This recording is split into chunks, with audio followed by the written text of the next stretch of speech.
खबर शामिल करते हैं ब्यूरो चीफ पंजाब मलिक मकसूद चिन्योटी की इस रिपोर्ट में।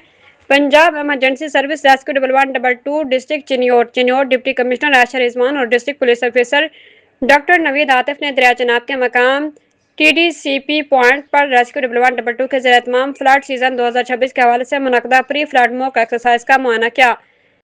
इस मौके पर district emergency officer Tahira Khan ने डिप्टी कमिश्नर और डिस्ट्रिक्ट पुलिस ऑफिसर को flood emergency plan, rescue operation, दस्तियाब वसाइल और इमदादी सरगर्मियों के हवाले से तफसीली ब्रीफिंग दी। मशक का मकसद मुमकिन सलाबी सूरत हाल में बरवक्त रिस्पॉन्स, इमदादी सरगर्मियों की जाँच और मुख्तलिफ इदारों के दरमियान बाहमी राबता हम महंगी को मजीद मौसर बनाना था।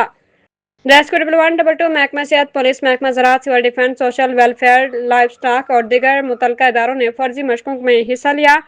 रेस्क्यू एहलकारों और रेस्क्यू स्काउट्स ने फर्जी सैलाबी सूरत हाल में मुतासर अफराद को कश्तियों के जरिए महफूज मकामात पर मुंतकिल करने, डूबते अफराद को रेस्क्यू करने, इब्तदाई तिब्बी इमदाद फराहम करने और अस्पताल मुंतकिल करने का अमली मुजाहरा पेश किया। इस मौके पर relief camp, medical camp, rescue disaster camp और एमरजेंसी कंट्रोल रूम भी कायम किया गया ताकि हकीकी सूरत हाल के मुताबिक तैयारियों का जायजा लिया जा सके।